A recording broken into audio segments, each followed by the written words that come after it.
तस्वीर आप देख रहे हैं। जब शपथ की बात हो रही थी, पूछा जा रहा था शिंदे से शपथ को लेकर, वो सीधे जवाब नहीं दे रहे थे, तो अजित पवार ने पीछे से कहा इनका पता नहीं, मैं तो शपथ लेने जा रहा हूं।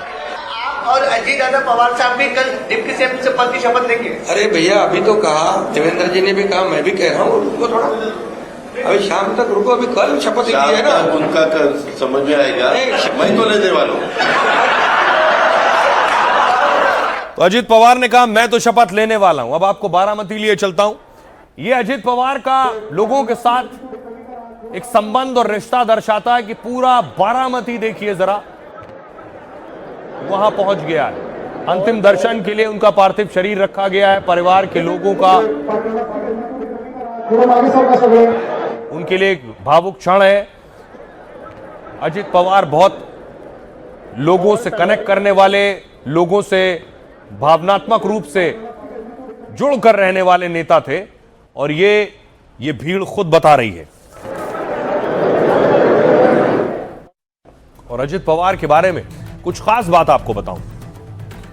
जो अजित पवार पूरे महाराष्ट्र में दादा के नाम से मशहूर रहे, वो पारिवारिक जिम्मेदारियों के चलते पढ़ाई पूरी नहीं कर पाए।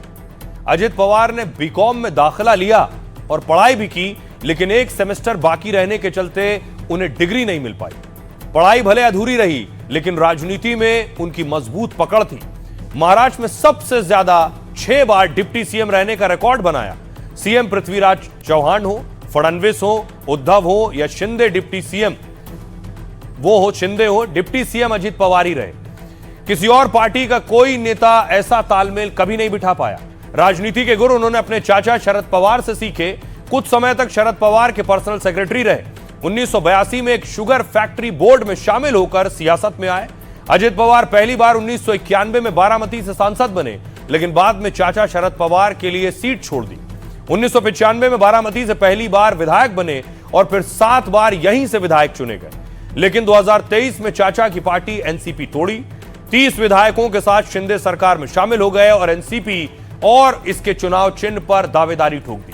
2024 में उन्हें एनसीपी नाम और घड़ी चुनाव चिन्ह मिल गया। शरद पवार की पार्टी का नाम और चुनाव चिन्ह बदल गया। 2024 में पत्नी सुनेत्रा को बहन सुप्रिया के खिलाफ लड़वाया, लेकिन सियासी मतभेद को परिवार पर हावी नहीं होने दिया। पूरा परिवार, पवार परिवार हर साल दिवाली एक साथ मनाता था।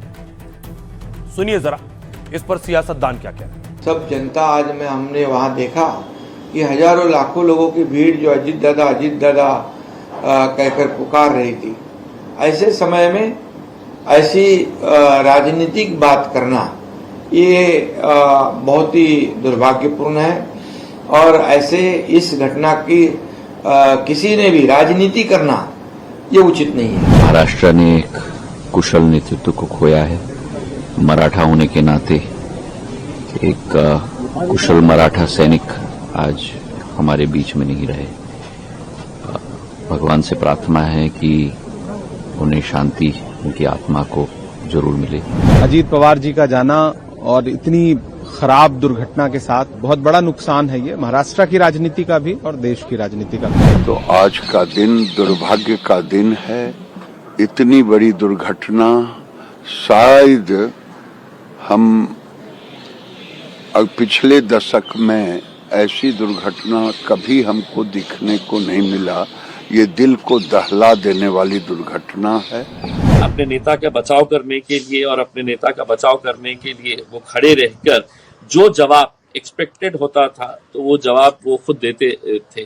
तो कुछ ऐसे गुण थे कि जो आज उनकी कमी महसूस तो यकीनन से महाराष्ट्र को नहीं पूरे देश के अंदर होगी। जो बात अपने मुंह से निकाली वो बात वो अंतिम तक कायम रखते थे। ऐसे एक अजीत दादा न होने के कारण मेरी व्यक्तिगत महाराष्ट्र की बहुत हानि हुई। मैं ईश्वर से प्रार्थना करता हूं कि उनके परिवार को ये दुखद घटना झेलने का एक साहस दीजिए। अब सवाल ये कि चाचा से अलग हुए अजित पवार, अब उनकी सियासत कौन संभालेगा।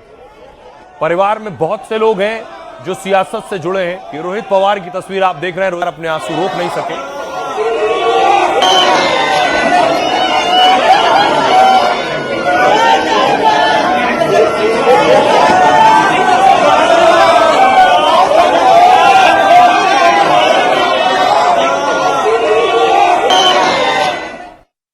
तो अब देखिए जरा, अब आखिर एनसीपी किसकी होगी? ये अजित पवार के निधन के बाद सवाल है, अब आगे क्या होगा? क्या एनसीपी का अस्तित्व बना रहेगा या फिर परिवार एक हो जाएगा? अगर एनसीपी का वजूद बना रहता है तो कमान अब किसके हाथों में होगी? एनसीपी को आगे बढ़ाने के लिए पहला नाम पत्नी सुनेत्रा पवार का है,